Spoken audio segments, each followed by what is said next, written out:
It's a god-awful small affair to the girl with the mousy hair. Hi, my name is Kayleigh. I'm a member of the Youth Board here at the Glasgow Film Fair. Hi there, I'm Fraser from the GFT Youth Board. And to celebrate the release of Paul Thomas Anderson's most recent film, Licorice Pizza, We thought we'd highlight some of our favourite films from the director and chat about why we love them so much.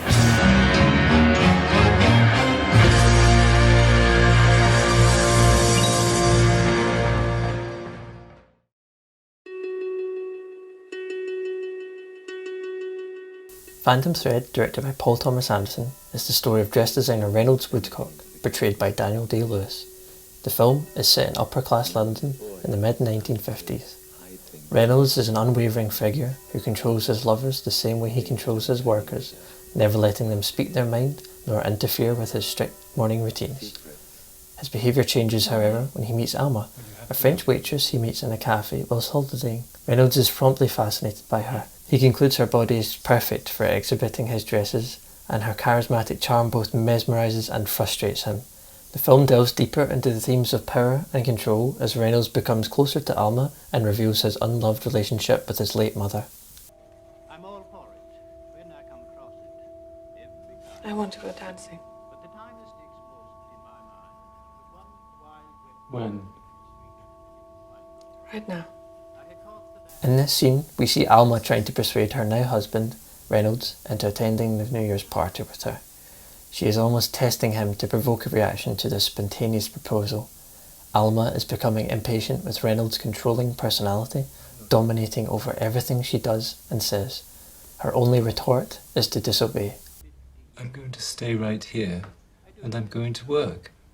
What will kill you then will kill you now.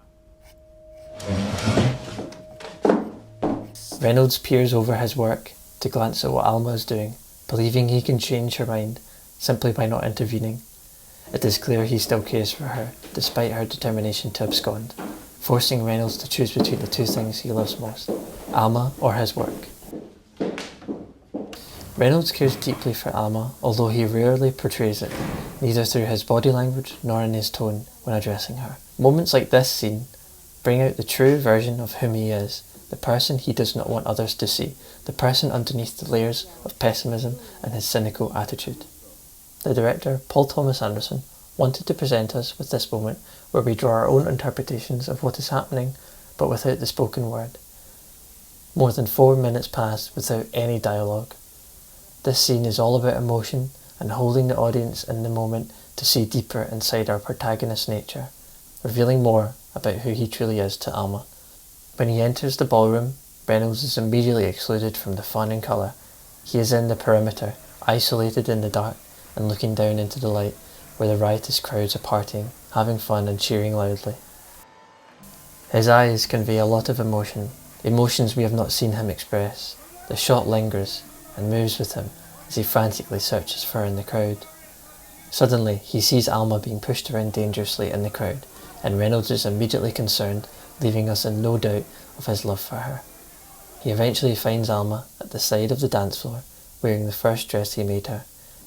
Her petulance is still obvious, however, as he takes her arm to pull her away from the situation, and she initially pushes him away, but then gives in and follows him, signifying his control that plagues her. I enjoy this movie, as both characters have different ideas about how their relationship should be, resulting in the two personalities clashing and their relationship breaking down. Our leads have very contradicting needs and wants, yet they both need each other very much. The progression of their character development throughout this film I find incredibly interesting. Picking up new details on rewatches gives Phantom Thread much more substance and adds to the characters we get to know more about. Whatever you do it carefully.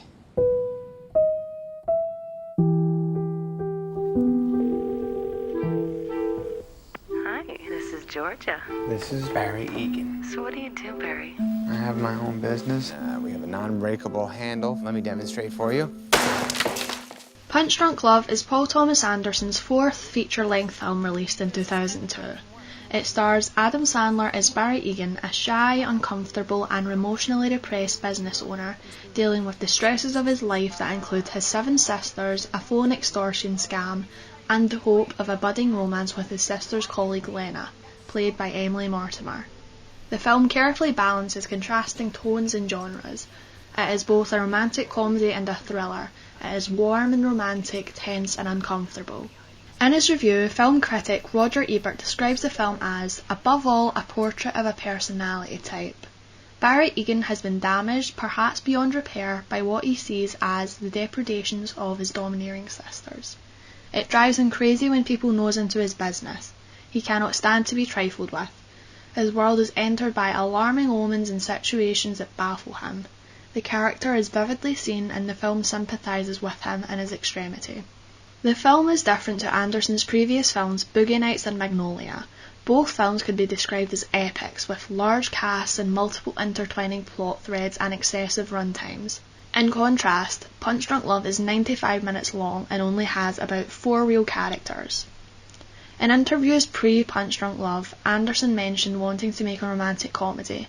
He also brought up his love of Adam Sandler in his movies.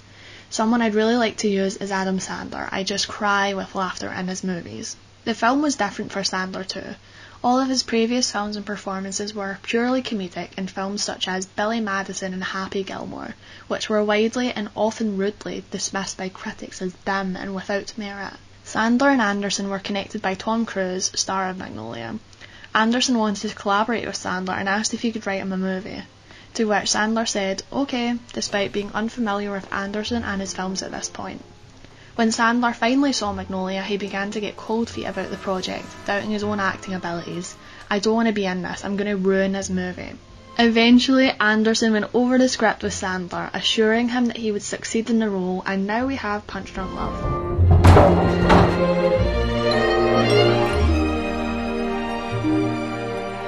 One of the aspects of the film that stands out most to me is the score.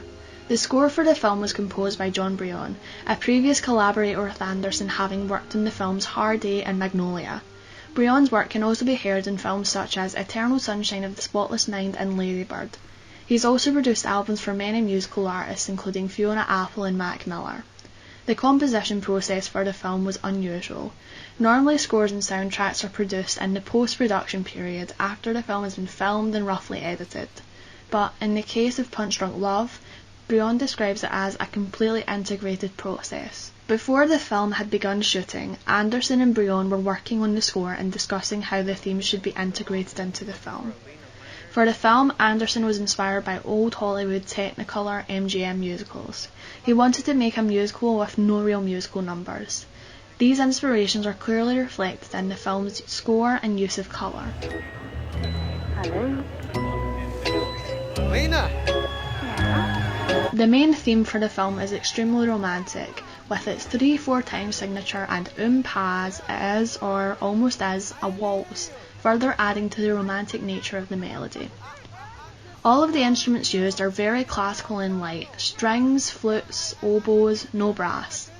In other variations of the theme heard in the film and soundtrack, the main instruments include a tack piano and an accordion, instruments similar to the harmonium featured in the film. The theme has a clear A-B-A structure. It starts off spare and light, flirty and shy, before it crescendos into a lush melodic soundscape before coming back down again. He needs me, he needs me, he needs me, he needs me, he needs me, he needs me. The theme feels like a meet cute or the beginning of a relationship or crush put to song. The yearning, the trepidation, the butterflies that build up to a first kiss or date. It's a fantasy full of hope. Other tracks in the soundtrack are more rhythmic and percussive, featuring in scenes where Barry is at his most stressed, most anxious, most under pressure. They are quite experimental, featuring some music concrete elements. These tracks came from how Anderson would film his long tracking shots. He would listen to rhythm tracks that would help give these shots some, as he puts it, poetic pacing. Eventually he went to Brion and asked him to compose some tracks for him in this vein.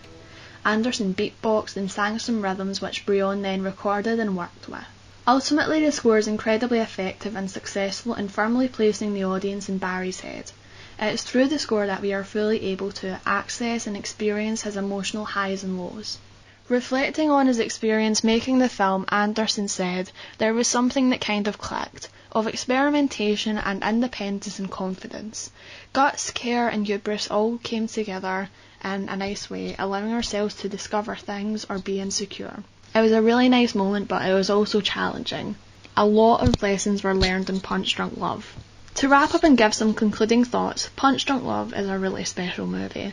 The way it uses the score and the camera to empathise with and see the character of Barry without belittling him is refreshing. Adam Sandler's performance in the film is one of my favourites. I think it is truly stood the test of time, becoming one of those iconic performances that were snubbed or overlooked by a major awards bodies at the time. It's my favourite film by Paul Thomas Anderson. He needs me, he needs